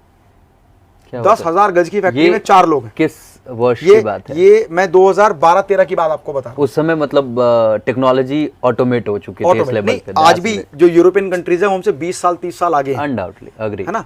तो मुझे लगा ये तो फ्यूचर की इंडस्ट्री है, ये भी इंडिया में भी तो आएगी। जैसे जो बड़े बड़े शहरों से फिल्म रिलीज होने के बाद छोटे छोटे शहरों तक पहुंचती हैं तो वो 5-7 साल बाद पहुंचती हैं। आज तो इंफॉर्मेशन टेक्नोलॉजी की वजह से सब कुछ फास्ट हो गया है, तो तुरंत सब जगह साथ पहुंच रहा है। वरना जो मूवी आउटडेटेड हो जाएगी वो पहुंचेगी 10 साल बाद गांव। 10 साल 12 साल पहले मतलब ऐसे होता सिनेमा हॉल हुआ करते थे गांव में, तो पुरानी मूवीज पहुंचती थी वहां पे, नो डाउट। तो मुझे लगा यार ये काम तो बहुत बढ़िया है। तो वहाँ मुझे एक बंदा मिला, मिस्टर रोनाल्डो। रोनाल्डो एक आर्किटेक्ट था। उसने कहा I think you like this industry. मैंने कहा yes I like this industry and how I can start this. It's totally based on CNC based and automation based, it's expensive setup. मैंने कहा तो इसका जॉब वर्क भी तो होता होगा कहीं। सपोज मैं सेटअप ने, if I can't install setup, can you do job work for मी?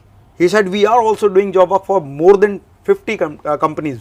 मुझे लगा अच्छा, मतलब अगर आपके पास कोई चीज नहीं है ना तो वो किराए पर मिल सकती है। आपके पास अच्छा बंगला नहीं है, गाड़ी नहीं है, आपके पास अच्छे गैजेट्स नहीं है, सब किराए पर मिल सकते हैं। तो ये बात मुझे समझ में आई कि कम पैसे में काम हो सकता है। मैंने उस स्टील इंडस्ट्री को ऑब्जर्व किया, समझा, इंडिया वापस आया और मैंने डिसाइड किया कि मुझे ये चीज़ें करनी है, देखनी है, समझनी है। बीच में और बहुत सारी लंबी कहानी है कि भाई ऐसा कैसे हुआ कि मैंने डिसाइड कर लिया कि नहीं करना ही करना है ना? टर्निंग पॉइंट बहुत सारे अचानक से तो कुछ नहीं हुआ होगा, ऑब्वियसली धीरे धीरे कहते हैं जैसे कोई अगर बीमारी भी है ना, वो एकदम से आज नहीं कल आपको अचानक बीमारी निकलेगी, वो धीरे धीरे बॉडी में इकट्ठी हो रही है। ऐसे ही थॉट्स हैं, इकट्ठे होते जा रहे हैं। जिस दिन मजबूत हो जाएगा ना उस दिन आप डिसीजन ले लेंगे। No doubt. तो इंडिया में आया, मुझे लगा यार इंडस्ट्री पे काम करना है। अगर मैं जॉब वर्क भी कराता हूँ, अगर मैं सिर्फ एक स्टील का एक पैकेट लेता हूँ, एक पैकेट 2000 किलो का होता है, 2 टन का होता है, तो भी आपको 6-7 लाख रुपए चाहिए। तो आप जिंदल जैसी कंपनी से स्टील लेने जाएंगे तो आपको एक पैकेट नहीं देगा। He will say how much number of packet you required. True. और मैंने एक्सट्रीम समझ के बोल दिया 10, मतलब 50 लाख का मटेरियल। तो he said no no no, we do not make dealings with like a retail. Exactly. 50 lakh को रिटेल बोल रहा है, मैं तो सब कुछ बेच दूंगा तो 50 लाख रुपए नहीं होंगे। तो मन कच्चा हुआ थोड़ा सा। जैसे तैसे इंस्टीट्यूट और सब चीज़ें करके हमने 1-2 छोटी छोटी शॉप्स खरीद ली थी। किसी की 6 लाख की वैल्यू है, किसी की 5 लाख की है। क्योंकि देखो आप पैसा कमाते हैं, अगर आप उसको लाइफस्टाइल पे लगाएंगे ना तो डेफिनेटली आप नीचे जाएंगे। आप अपने पैसे की जितनी वैल्यू करेंगे उतना ज़्यादा आपको रिवर्ट आने वाला है। क्या बात है। मेरा जो भी पैसा इकट्ठा होता था, मैं छोटी छोटी प्रॉपर्टीज़, 25 गज, 50 गज, 20 बाई 10 की शॉप, 100 गज, जितना भी मेरी कैपेबिलिटी थी मैं उतना धीरे धीरे खरीद के मैंने कुछ एक प्रॉपर्टीज इकट्ठी की थी। अब पेरेंट्स को बोला कि मैं ये सेल करके बिजनेस करना चाहता हूँ। सोचो ट्यूशन टीचर अचानक बोले इंडस्ट्री लगानी है तो सबके हाथ पैर फूल जाएंगे ना, भाई ये सब बर्बाद हो जाएगा, पैसा सब खराब हो जाएगा, ये नहीं करना। No doubt. तो फिर भी जो मेरे कैपेबिलिटी में थी वो प्रॉपर्टीज मैंने सेल की। 20-22 लाख रुपए मेरे पास। अभी देखो रॉ मटेरियल खरीदने के लिए 50 लाख चाहिए, मेरे पास पूंजी है 20 लाख रुपए। मैंने कहा जिंदल नहीं देगा ना, जिंदल का कोई डिस्ट्रीब्यूटर, कोई डीलर, कोई होलसेलर मुझे एक पैकेट देगा या नहीं देगा? दे देगा। अब मुझे ढूंढना, एक पैकेट भी मिल सकता है, जॉब वर्क करने वाला आदमी भी ढूंढना है। सर्चेस करते गए, चीज देखते, अब जब आप ढूंढना शुरू करेंगे ना तो आपको भगवान भी मिल जाएंगे, कुछ भी, सब कुछ जो आप चाहते हैं वो मिल जाएगा। ट्रू। आप जिस तरफ अपना फोकस लगाएंगे वो चीज आपको मिलती चली जाएंगी। ट्रू। आप एक दिन व्रत रख लो, आप घर से बाहर निकलो, आपको रेस्टोरेंट दिखाई देंगे, सही बात, फूड शॉप दिखाई देंगी। आपको लगेगा यार ये तो मैंने कभी देखा ही नहीं तो कहीं जाने की जरूरत नहीं है, क्योंकि आपका विजन ही नहीं था। फोन खोलोगे तो हर जगह वैसे ही एड्स आपको दिखेंगे, उस तरह के ऐड दिखेंगे। तो जैसे तैसे करके हमने जॉब वर्क का सेटअप देखा। 20 लाख रुपए में आप क्या क्या काम कर सकते हैं, जो कंपनी 50 लाख का जिसका बेसिक रॉ मटेरियल हो। हर चीज थोड़ी थोड़ी क्वांटिटी में भी मिलती है। ये बात मैंने सीखी थी, एक गरीब परिवार के एक व्यक्ति को मैंने देखा, उनकी लड़की को देखने को आया था। तो उन्होंने क्या किया कि भाई सिर्फ 100 ग्राम, लगभग 10 तरह की नमकीन, 100 ग्राम 10 तरह की मिठाइयाँ, तो उन्होंने सर्व किया लगभग 20 तरह का नाश्ता। क्या बात। तो मैं समझ गया यार छोटी क्वांटिटी से भी रेंज बढ़ाई जा सकती है। क्या बात है ना? और हो सकता है वो 5-5 किलो भी लाते तभी सर्व तो बाउल में ही करते ना। No doubt. ऐसा नहीं है कि कोई रिश्तेदार आया तो आप 5 kilo barfi, 5 kilo laddoo, 5 kilo namkeen रखेंगे, 5 किलो बिस्किट, आप तभी सर्व वही करेंगे। तो मैंने छोटे छोटे वेंडर्स से बात की जो स्टील सप्लाई मुझे दे सकते हैं, जॉब वर्क की बात की, वहाँ पर काम कराने की बात हुई मेरी, और मैंने मटेरियल बनवाना शुरू किया रॉ मटेरियल से सेमी फिनिश, ताकि उसको फिनिश हम लोग कर लें। और स्टाफ ढूंढा, प्रोडक्शन का ढूंढा, सेल्स का ढूंढा, मार्केटिंग का ढूंढा, और अपने इंस्टीट्यूट्स के वो टीचर जो अच्छा सेंटर चला सकते हैं, मैंने कहा इससे बड़ा काम करते हैं, आ जाओ मेरे साथ। क्या बात है। अपने इंस्टीट्यूट के टेलीकॉलर उनको साथ में लिया, हमारे इंस्टीट्यूट के काउंसलर्स उनको साथ में लिया, और हमने जो इंस्टीट्यूट के फार्मूले थे वही हमें आते थे, और वो हमने मॉड्यूलर किचन इंडस्ट्री में लगा दिया। क्या बात है। एक जगह हमने देखी कि भाई यहाँ शोरूम बनाना चाहिए, मैं चाहता था बड़ा शोरूम बनाऊं, एग्जैक्टली, है ना। चाहे देखिए, दो तरह के राजा होते हैं, एक होता है घोड़ों का राजा, जिसके अस्तबल में सैकड़ों घोड़े बंधे हुए हैं, घोड़ों का राजा, उसके पास बहुत सारे घोड़े हैं, इसका मतलब बहुत सक्षम है। एक होता है हाथी का महावत, उसके पास ले दे के एक हाथी है, लेकिन दोनों अपने आप में एक तरह के किंग है। exactly. वो हाथी पर चलता है और राजा घोड़े पर चलता है। तो मुझे लगता रहा कि अगर घोड़े के राजा नहीं बन सकते तो हाथी के महावत तो बन सकते हैं। क्या बात है। तो एक पीतमपुरा में एक मैंने हॉल देखा, बड़ा सा 300 गज का हॉल। अब 300 गज देखो, सेंटर जो होते हैं ना हमारे 50 गज 100 गज 4 रूम 5 रूम के होते हैं, और 300 गज के हॉल में आपको लगता है ना तो बड़ा ह्यूज लगता है यार, मतलब 2700 स्क्वायर फीट का इतना ह्यूज शोरूम। पैसे कम है, इतने भी नहीं कि आप रेंट भर दें और रॉ मटेरियल खरीद लें। मैंने उसको सिर्फ एडवांस दिया कि सर ये मेरा सिक्योरिटी अमाउंट। एक फार्मूला मुझे आता था, अपने बिजनेस में लोगों को जोड़ो और अपने बिजनेस का बिजनेस मॉडल तैयार करो और लोगों को इन्वाइट करो कि आओ मेरे साथ काम करें। कहते हैं कि दरवाजा खटखटाओगे नहीं तो खुलेगा नहीं, मांगोगे नहीं तो मिलेगा नहीं, है ना। ईश्वर से भी हम मांगते हैं तभी हमें सब कुछ मिलता है, पूरे विश्वास के साथ। उस 20 लाख में से 2-4 लाख का रॉ मटेरियल, 2-4 लाख रुपए सिक्योरिटी डिपॉजिट, 50,000 रुपए पीओपी वाले को दिए कि काम शुरू कर। बाकी बचे हुए पैसे से एक रिस्क लिया है, तो 20 के 20 बर्बाद या आबाद। हमने डिजाइन किया मॉड्यूलर किचन का advertisement, we are Metas lifestyle looking for franchisee. ये मेटास आपने नाम रखा, ये क्या सोच के रखा? मतलब? देखिए, ज्ञान जो एक वर्ड है, ज्ञान कहते हैं ना, जन्म से लेकर मृत्यु तक निरंतर चलने वाली प्रक्रिया को ज्ञान कहते हैं। ये मेरे पिताजी ने मुझे कहा था, तब मैंने इंस्टीट्यूट का नाम ज्ञान रखा। हाँ, वो ज्ञान तो क्लियर था क्योंकि पढ़ाने लिखाने वाली चीज थी। लेकिन जब हम एक लाइफस्टाइल बिजनेस में आना चाहते हैं, अपने आप को एक ग्लोबल प्रेजेंस देना चाहते हैं, विजन है, अभी हमारे पास इतने भी नहीं है कि 100 ग्राम नमकीन खरीद लें। आप ग्लोबल प्रेजेंस चाहते हो, नाम ऐसा होना चाहिए जो पता ही ना लगे किस कंट्री का है, ना इंडिया का, ना जर्मनी का, ना अमेरिका का, ना चाइना का। तो ऐसे लिखे थे मेटल। मेटल, क्योंकि मेटल का काम कर रहे हैं, स्टील मेटल होता है। तो मेटल में से एल हटाया तो बना मेट, एस लगा दिया, मेट दब जाता है वर्ड, तो हमने लिखा एस, मेटस। मेटस वर्ड भी दबता हुआ होता है, जीभ दब के बोलता है मेटस। मैंने डबल टी कर दिया, मेटास।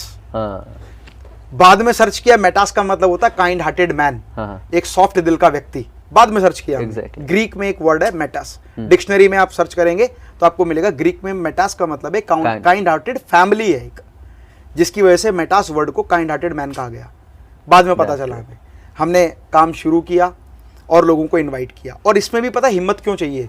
आपको लगता है यार कुछ भी नहीं है, लेकिन आप फ्रेंचाइजी बेच रहे हैं। क्या अरे पिछले 12 साल से हम फ्रेंचाइजी बेच रहे थे, अनुभव था 12 साल का फ्रेंचाइजी बेचने का। और एक बात मैंने बिल्डर से सीखी, 2 तरह के बिल्डर हैं, एक जो पूरी बिल्डिंग बनाता है, तैयार करता है और आफ्टर सारे फ्लैट सेल करता है, मतलब उसके बाद रेडी प्रोडक्ट है और वो बेच देता है। दूसरा बिल्डर लैंड खरीदता है, एक पेपर पे ड्राफ्ट बनाता है या एक बिल्डिंग का इंफ्रास्ट्रक्चर का डेमो मॉडल बनाता है और बोलता है 21वां माला इतने का है, 22वां इतने का है, 15वां इतने का है, इस टावर में इतने का है, इसके सामने स्विमिंग पूल होगा, प्रपोज्ड प्लान। एग्जैक्टली। मैंने कहा एक बिल्डर प्रपोज्ड प्लान बेच सकता है, तो मेरे यहाँ तो पीओपी का काम चल रहा है, 300 गज का मेरा हॉल है, रॉ मटेरियल मेरा सामने रखा हुआ है, तो मैं तो प्रपोज्ड प्लान में, लैंड तो मेरे पास है ही ना, बिल्डिंग ही तो खड़ी करनी है। मैंने एडवर्टीजमेंट शुरू किया, बहुत सारे लोग आए, मीटिंग में रिजेक्शन होने लगा कि जब बन जाएगा तब देखेंगे, तैयार हो जाएगा तब देखेंगे, या और शोरूम दिखाओ। मैंने कहा जी यही है, यहीं से शुरू किया है और अब हम करेंगे। जब आप सच बोलते हैं ना तो बहुत सारे लोग आपका साथ देने आते हैं, कहते हैं यार बंदे में दम है। No doubt. नहीं है ना इसके पास पैसे, बिल्कुल क्लैरिटी, फिर भी उसके बाद रिस्क ले रहा है। 300 गज का इसने हॉल ले लिया यार, 1.5 लाख रुपए महीने किराया कैसे भरेगा? हिम्मत है इसके पास। बिल्कुल। स्टार्टअप फ्रेटर्निटी की अगर बात करें तो वहां पे भी अगर इन्वेस्टर्स पैसे इन्वेस्ट करने आते हैं तो वो पहले देखते हैं कॉन्फिडेंस देखते हैं, वो फाउंडर को देखते हैं कि किस लेवल से आप कॉन्फिडेंट हो, कितना मतलब आप कर सकते हो, इनको एक अजम्पशन मिल जाता है। और दूसरी चीज, आपने जब शुरू करा है तो अगर आपको खुद पे विश्वास होता तो कहीं ना कहीं आप अपना पर्सनल फंड उसमें पुट करते हैं, बुट स्टैप करते हैं, जो कि आपने खुद से किया था। Obviously true, amazing. और हमने ना खुल के बताया, जितने लोगों से मीटिंग हुई कि अब हम ये बिजनेस करने जा रहे हैं और हमारा पास्ट परफॉर्मेंस ही है। कोचिंग से शुरू किया था, क्या बात है, मल्टीपल सब्जेक्ट किए, बहुत सारे इंस्टीट्यूट बनाए, फिर टेक्निकल एजुकेशन लाए, अब हम ये लेके आ रहे क्या हैं। तो बात वो है। अब नया नहीं है, वो 12 साल प्लस ये वो समय है जो हम शुरू कर रहे हैं। तो 2012 27 सितंबर 2012 को That's great. अपना खुद का शोरूम इनोग्रेट होने से पहले मैंने 4 फ्रेंचाइजी साइन किए, और चारों फ्रेंचाइजी ने, किसी ने मुझे 10 लाख दिया, किसी ने 20 लाख दिया एडवांस, किसी ने 5 लाख दिया। उस पैसे से मैंने अपना शोरूम तैयार किया क्या बात। और आगे फ्रेंचाइजी का एडवर्टीजमेंट किया। 2012 में मैंने एक ऐड चलाया। मैं रिस्क लेने में हमेशा विश्वास करता हूं कि जितना रिस्क लोगे उतना प्रॉफिट आपको हो सकता है। अग्री। बस ये कि रिस्क जो है वो कैलकुलेटेड होना चाहिए। मेरा कैलकुलेटेड रिस्क ये था कि भाई सेटअप मेरा बन चुका है, इतने लोगों का 50% एडवांस मेरे पास है, अगर मैं डूब भी गया तो और पैसा आएगा, उससे री इन्वेस्ट करके काम करेंगे। और सब कुछ अगर खत्म हो भी गया ना, तो सब कुछ जो इंस्टीट्यूट है, सेटअप है, अपने इंस्टीट्यूट्स को सेल कर करके मैं पैसे भर दूंगा। एक हल्का सा माइंड में ये था कि भाई मैं रिस्क कवर कर सकता हूँ, और लोगों को बताया कि सर हम करेंगे इस काम को। फिर हमने धीरे धीरे उन फ्रेंचाइजी का मेटेरियल तैयार करना शुरू किया, रिटेल सेल पर ध्यान दिया, क्योंकि हमें पता था कि अगर एक एक पोस्टर लगाओगे तो बच्चे ट्यूशन पढ़ने आएंगे। ठीक उस तरह से हमने हमारे मॉड्यूलर किचन के हमने एडवर्टीजमेंट शुरू किए, वही वाले जो इंस्टीट्यूट में करते थे, पोस्टर्स, लीफलेट, ब्रोशर। अब खुद नहीं करते थे, एक एस्टैब्लिश बिजनेस कर रहे हैं। हाँ, तो वो टीम मिल गई हमें, इंस्टीट्यूट के जो एम्प्लॉइज थे उनको लगाया, अपने सभी स्टाफ को इकट्ठा किया और धीरे धीरे एडवर्टीजमेंट शुरू किया। रिटेल सेल किया सबसे पहले। रिटेल सेल आपको ना ज़्यादा पावर देता है, हाईएस्ट प्रॉफिट देता है, हाई मार्जिन होता है रिटेल में। एग्जैक्टली। तो हाई मार्जिन से आपको एक वॉल्यूम मिल जाता है फंड का, और उस फंड के वॉल्यूम से ना हमने हमारे फ्रेंचाइजी का मटेरियल बनाना शुरू किया। धीरे धीरे एक एक करके शोरूम इनोग्रेट होते चले गए, और हम विजन बड़ा करते चले गए कि भाई हमारा 300 गज का है ना, अब हम 500 गज का शोरूम बनाएंगे, अब हम 1000 गज का शोरूम बनाएंगे। विजन बनाते गए, एडवर्टीजमेंट करते चले गए। जैसे तैसे करके लगभग एक साल में 25 लाख रुपए का नेट प्रॉफिट पहले साल में 2012 में, 27 सितंबर 2012 से 27 सितंबर 2013। और मेरे पास टोटल जो प्रॉफिट 25 लाख रुपए, तो मैंने one shot ABP, Aaj Tak, news 24, IBN 7, NDTV profit, Times Now, Zee business and Zoom, ये बात जो 8 चैनल बोल रहा हूँ, ये 8 के 8 चैनल का वीडियो मेरे चैनल पर है। क्या बात है। अब कहते हैं ना कि देखो, अगर आप 5-5 किलो नमकीन नहीं ले सकते तो 100-100 ग्राम ले सकते हैं ना। तो मैंने चैनल से कहा मुझे 7 दिन का ट्रायल एडवर्टीजमेंट चाहिए। मैंने नहीं कहा कि मेरे पास पैसे नहीं है। मैंने कहा I will pay you 25 lakh rupee and I need a trial advertisement for 7 days। If we are satisfied we will increase the budget. क्योंकि बड़ा चैनल जब आपके पास आता है ना, तो ये नहीं कहता सर क्या ऐड चलानी है, कहता सर आपका बजट कितना है। अग्री। मैंने कहा भाई 2।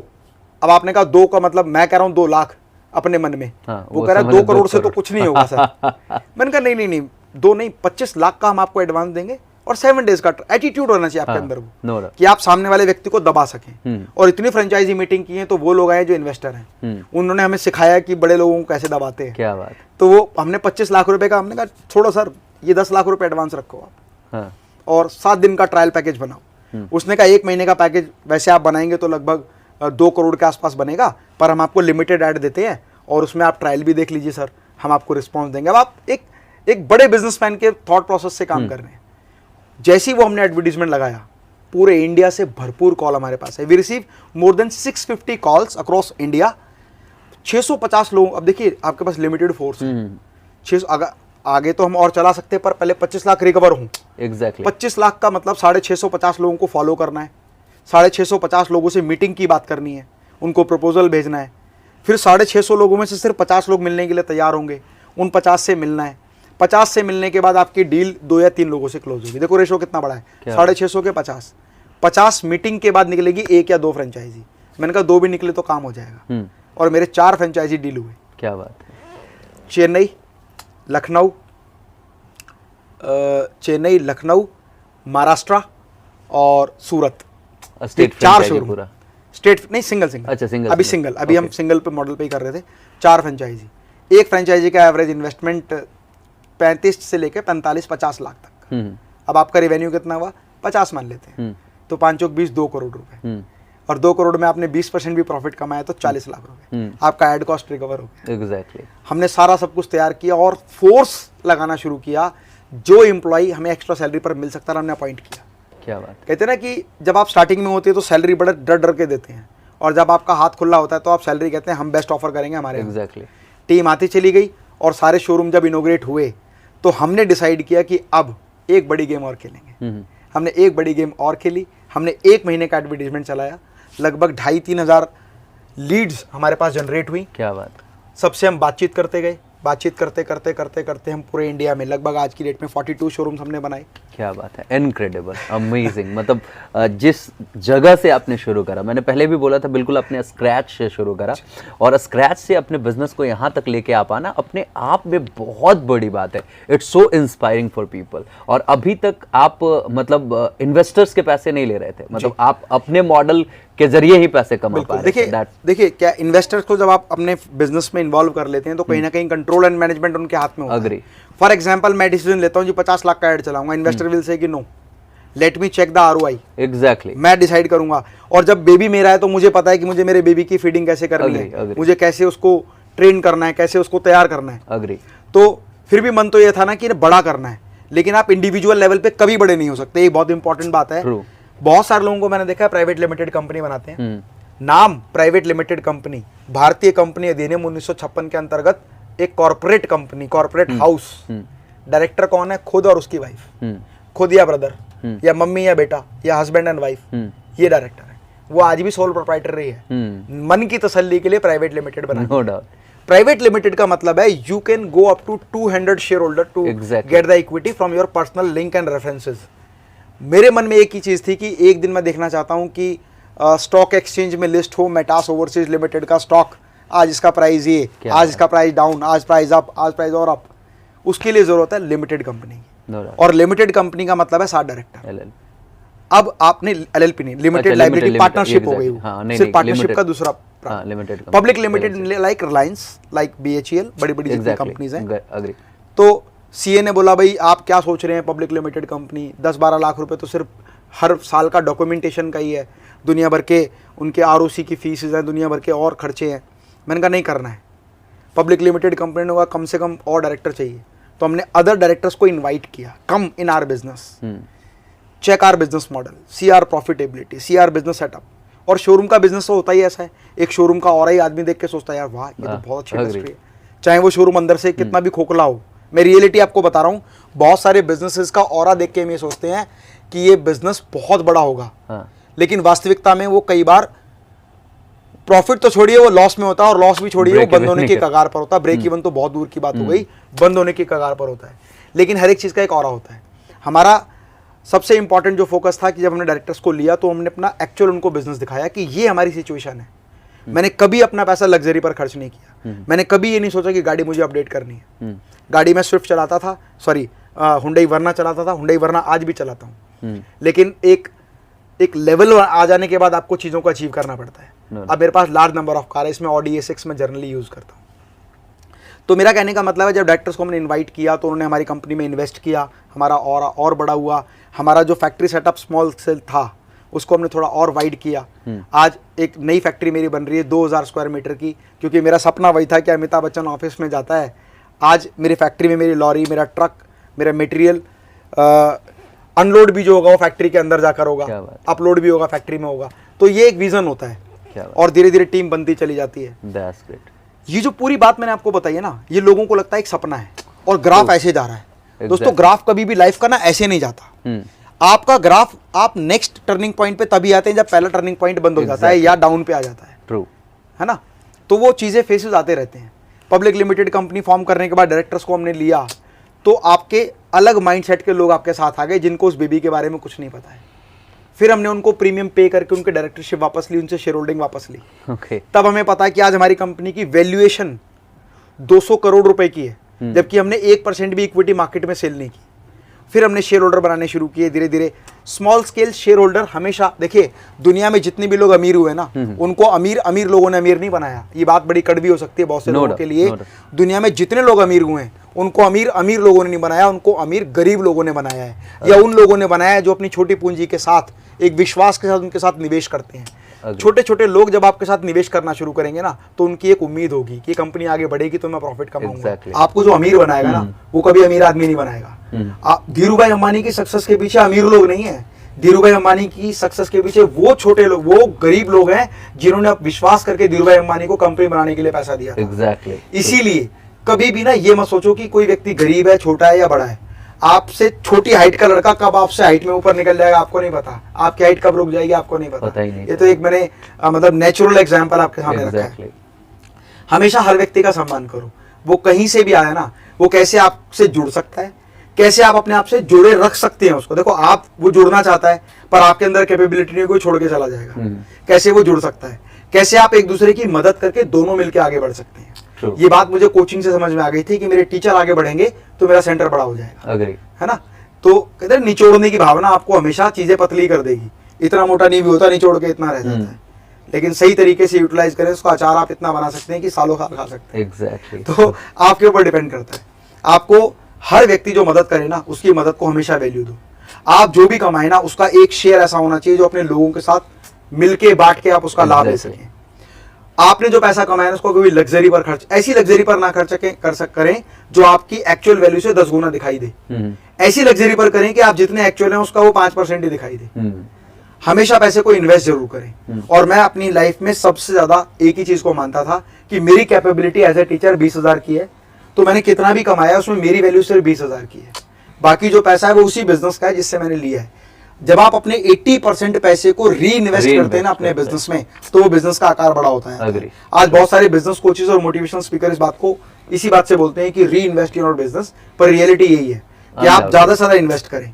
और एक सवाल लोगों के मन में बहुत होता है, बिजनेस ओनर के मन में, कि भाई मेरी सैलरी कितनी होनी चाहिए, 1.5 लाख, 2 लाख, 4 लाख, 5 लाख।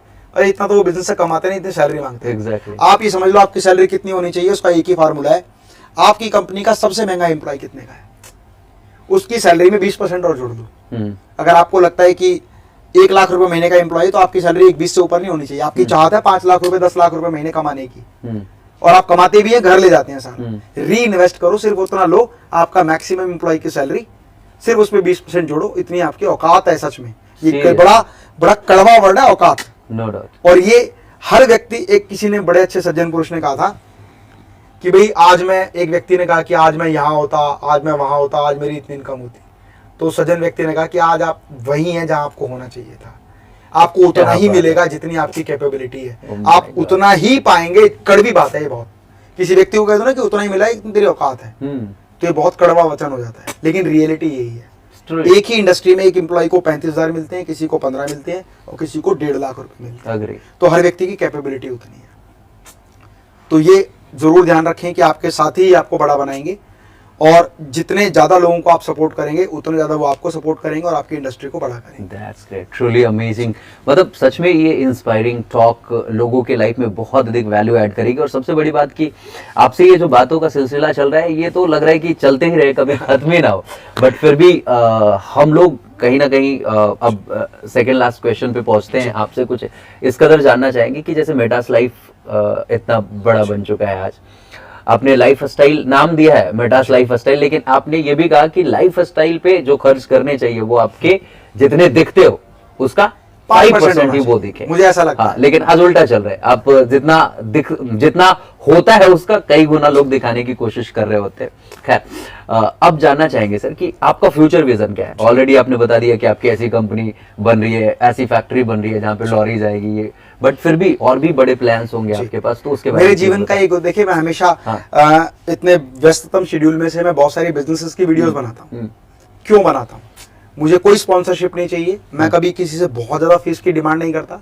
पे करने वाले बड़े बड़े लोग बहुत अच्छा अमाउंट पे करते हैं, कंसल्टिंग का भी और पर्सनल मीटिंग्स का भी। मेरा उद्देश्य है कि भाई जहां से मैं स्तर से शुरू हुआ था, काश मुझे कोई अमित माहेश्वरी मिलता तो शायद मैं कहाँ होता, इसका कोई फार्मूला नहीं है। लेकिन मैं हमेशा ये मानता हूँ कि भारत तब तरक्की कर सकता है जब भारत का एक युवा चीजों को सीखे, समझे, इंप्लीमेंट करे। इसीलिए मेरे बिजनेस टाइम से मैं एक्स्ट्रा टाइम निकालकर वो बिजनेस वीडियोस बनाता हूँ, और कोई भी कंटेंट मैं बुक्स में से या कहीं से पढ़ता नहीं हूँ। मैं केवल उसी विषय पर बात करता हूँ जिसका प्रैक्टिकल मैंने अपनी इंडस्ट्री में किया है। क्या बात। और वही चीज मैं लोगों को बताता हूँ कि वो भी ऐसा करें, क्योंकि दुनिया के सफलतम businessman, professionals, industrialist, manufacturer, importer या एक्सपोर्टर, वो ये नहीं बताते कि करना कैसे है। ट्रू। तो लोगों को पता भी नहीं लगता, और पता लगने में जीवन का बहुत लंबा समय लग जाता है। एग्जैक्टली। इसीलिए मैं चाहता हूं कि सब डेवलप होंगे तो देश डेवलप होगा। No doubt। देश डेवलप होगा तो हमारी जो इकोनॉमी की पावर है वो तेजी से बढ़ेगी, और हमारी इकोनॉमी बढ़ेगी तो हमारा बिजनेस भी बढ़ेगा, सब कुछ बढ़ेगा। एग्जैक्टली। सबसे बड़ी बात क्या है ना कि जब आप एक लेवल पे आ जाते हो जहाँ पे अब आपके अंदर वो कैपेबिलिटी आ गई है कि अब वापस लौटा सकते हो, तो अनडाउटली वो काम आज से नहीं, आप कई सालों से करते आ रहे हैं। एंड ट्रूली अभी ऑफ द कैमरा भी जो डिस्कशन चल रहे थे, तो मैं सच बताओ, कैमरे पे भी बोल रहा हूँ, मैं बड़े बड़े लोगों के इंटरव्यूज करा है सर इस चैनल पे, बहुत लोगों से ऐसे पर्सनल मीटिंग करा है, मतलब मैं जेन्युइनली कहूँ आपसे मिलने के बाद मतलब आपके अंदर एक अलग ही चीज दिखी, आपके अंदर एक अलग ही ऑरा दिखा, यू आर ट्रूली अमेजिंग। और आप जो ये विजन लेके चल रहे हैं कि लोगों की मैं मदद करूंगा अपने वीडियोस के जरिए या ऑफलाइन ट्रेनिंग सेमिनार्स के जरिए, दैट्स इनक्रेडिबल। लेकिन एक जो बात है वो मेरे को बहुत अधिक खटक रही है कि अभी आप, सही मायने में बताऊं कि मैं आपसे शायद उम्र में बहुत ही छोटा होऊंगा, लेकिन अगर इस वीडियो को लोग देख रहे होंगे तो वो गेस कर लेंगे कि आप ही हमसे उम्र में छोटे लग रहे हैं, मतलब लग रहा है कि आप अभी 24, 25, 26 साल के लड़के लग रहे हैं, लेकिन सही मायने में आपकी उम्र क्या होगी? मतलब वैसे मैं एक बात ये कहता हूँ कि जिस एज के आप है ना, उस एज की मेरी बेटी अभी लॉ कर रही है। माय गॉड, हमें सीरियसली बता रहा हूँ, मुझे बड़ी मेहनत करनी पड़ेगी अपनी फिजिक्स पे। बीएससी कर रही है और एक बेटा अभी 11th क्लास में, 3 बच्चे हैं। तो आपकी जितनी एज है उतने ही उम्र का मेरे बेटे और बेटी अभी कॉलेज में पढ़ रहे हैं। तो कहते हैं कि सफलता पाने की चाहत में ना आप बहुत सारी चीजों का त्याग कर देते हैं। एग्जैक्टली। जैसे खाने का त्याग, दोस्तों का त्याग, फैमिली का त्याग मतलब बैलेंस ही नहीं कर उनको आप प्रायोरिटी नहीं देते। Exactly. उनमें सबसे बड़ी जो चीज है ना, इसको आप प्रायोरिटी नहीं देते, वो होती है आपकी हेल्थ। Undoubtedly. अगर आप 2017 में देखेंगे ना मेरा video, I was look like more than 52 years personality. 52 साल का व्यक्ति, मतलब कमर का साइज 47 देखा है मैंने, वो वीडियो देखा, फोटो भी देखा, उसमें लगभग 96 एज ऐसा 96 केजी वेट, ओह, 47 इंच का वेस्ट साइज, और look like a very Mukesh Ambani जैसा, मतलब आप मुकेश अंबानी से कंपेयर करेंगे इक्विवेलेंट लगेगा आपको। 96 केजी। एक समय ऐसा आता है जब आप बहुत कुछ अचीव कर चुके होते हैं, और जब आप अचीव कर चुके होते हैं ना, आप उसका एंजॉय करना चाहते हैं। No doubt. अगर आप शारीरिक रूप से सक्षम नहीं है ना, तो दुनिया की बेहतरीन से बेहतरीन चीज आपके लिए बेकार है। No doubt. फॉर एग्जाम्पल, आपके पेट में दर्द है और मैं आपसे कहूँ कि ये दुनिया की सबसे बढ़िया मिठाई है, आप इसको खा लीजिए, या पेट भरा हुआ है और मैं आपको ऑफर करूँ तो आप नहीं खा पाएंगे, नहीं खाएंगे, चाहते हुए भी नहीं जा पाएंगे। तो ठीक, बहुत सारे लोगों के साथ होता है कि भाई ठीक है, जाना चाहते हैं वैष्णो देवी पर घुटने काम नहीं कर रहे हैं, क्योंकि मन वहां है लेकिन शरीर काम नहीं कर रहा है। एग्जैक्टली। तो ये मेरे साथ भी था। मैं लगता था 52-53 साल का, तो मुझे लगा कि अब यार ये सब कुछ कर तो लिया, या तो ये सब पीछे छूट जाएगा या इसका एंजॉय कोई और करेगा। मैं अपनी पूरी मेहनत का एंजॉय कब करूंगा? जब मैं स्वस्थ होऊंगा। Then I decide to transform my life. 2017 को मैंने 19 जनवरी 2017 को मैंने ट्रांसफॉर्मेशन शुरू किया, और 19 जनवरी 2018, वैसे 18 अप्रैल 2018 को मैंने अपने बॉडी वेट को 96 किलो से 67 केजी किया। 96 to 67। Great. Waist size 47 inches to 28 inches. My god. और huge size of 6 pack abs. Great. ये मैंने एक ट्रांसफॉर्मेशन किया, और उसके बाद फिर कोशिश की कि उसको हम मेंटेन करते रहें। अभी भी मेरे जीवन का उद्देश्य है कि मैं बॉडी बिल्डिंग कर रहा हूँ अपनी हॉबी के लिए, अपने पर्सनल सेटिस्फेक्शन के लिए, जो मैं अपनी युवा अवस्था पे नहीं कर पाया। और 2024 में I would be like a muscular body builder, but I will never perform on the stage, क्योंकि अब वो ना तो एज है और ना ही उस तरह का एटमॉस्फेयर है कि मैं उन युवाओं के साथ बॉडी बिल्डिंग कंपटीशन फाइट करूं।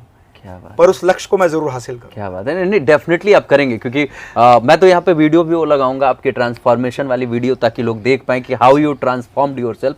मतलब सच में शुरुआत जब मैं किया था इस इंटरव्यू को, मैंने तभी बोला था कि आप एक ऐसे शख्स हैं जिनके लिए ही ये लाइन बनी है कि कुछ भी असंभव नहीं है। मतलब आपने ये सच में साबित कर दिया, जिस तरीके से स्क्रैच से उठा के आपने बिजनेस बिल्ड किया, और जिस तरीके से ये असंभव सा दिखने वाला टास्क कि 96 केजी का आदमी आज लगभग 60-65 केजी, आज 70 के लिए 70, मतलब इस तरीके से आपने वेट लॉस तो छोड़िए, आपकी जो फिजिक उस समय और अभी जो है, मतलब कोई पहचान ही नहीं पाएगा कि आप ही सच में हो। मतलब माइंड ब्लोइंग, शानदार transformation, and you are the real inspiration for people. Thank you sir, thank you. Truly amazing, it was amazing talk with you. मैं तो चाहता हूं कि ये लंबा चलते रहे सर, फिर कभी मुलाकात होगी तो किसी और टॉपिक पे हम लोग बात करेंगे, विषय किसी भी डिफरेंट विषय पर हम लोग बातचीत करेंगे। बिल्कुल बिल्कुल। और सबसे पहले मैं आपके व्यूवर्स को बहुत बहुत धन्यवाद भी करता हूं कि देखिए क्या होता है, हम यूट्यूब पर वीडियोस देखते हैं, शॉर्ट वीडियोस देखना पसंद करते हैं, बट अगर कंटेंट आपको रियल मिल जाए तो शायद आपकी लाइफ ट्रांसफॉर्म हो सकती है। और मैंने अपनी लाइफ के बारे में जो भी आपको बताया, आप उसको अपनी लाइफ में पूरे विश्वास का जब इम्प्लीमेंट करेंगे ना, तो आप भी एक नई बुलंदी हासिल कर सकते हैं। और बिल्कुल करना चाहिए, क्योंकि ये फर्स्ट हैंड एक्सपीरियंस लर्निंग आप जो दे रहे हैं, तो बिल्कुल करना चाहिए पूर्ण विश्वास के साथ। मजा आ रहा है सर, सच बता रहा हूँ कि मैं पर्सनली आपसे मेंटरिंग लेने वाला हूँ। I am just gonna become your mentee, I learn a lot from you, क्योंकि ये एक छोटी सी वीडियो है and undoubtedly it has added much values in my life. और सबसे बड़ी बात क्या सर, मैंने एक सवाल रख रखा था कि एक अच्छी कम्युनिटी का हिस्सा कैसे बने, आप एक अच्छा सा एनवायरनमेंट कैसे क्रिएट करें जहां पे रह करके आप अपने लाइफ को अपग्रेड कर सकते हो। आपने आंसर कर दिया। आज बहुत इजी है। हाँ। आज देखो गवर्नमेंट ऑफ इंडिया ने ऑर्गेनाइजेशन बनाई है, chamber of commerce, chamber of industry, chamber of import export, chamber of traders. Go and join, go and join. Very nominal fees, government of India की फीस कहीं 5,000 है, कहीं 10,000 है। आप एक क्लब ज्वाइन करो, मीटिंग में जाओ, आपको धीरे धीरे धीरे आपका माइंडसेट खुलने लगेगा। एग्जैक्टली, है ना, ये राइट तरीका है। मैंने इसी तरीके का इस्तेमाल किया। और ऑब्वियसली वैसी कम्युनिटी में जाके आप सीखते हैं, ग्रो करते हैं, अपग्रेड करते हैं, आपका विजन बड़ा होता है और फिर आप जाकर के अमित माहेश्वरी सर जैसे एक बहुत बड़ा अंपायर क्रिएट करते हैं। Thank you so much sir, thanks a lot for being here. I truly love talking to you. शुक्रिया आप सभी का इतना प्यार मोहब्बत देने के लिए कि आप हमारे एपिसोड्स को देखते हैं, लोगों तक पहुंचाते हैं।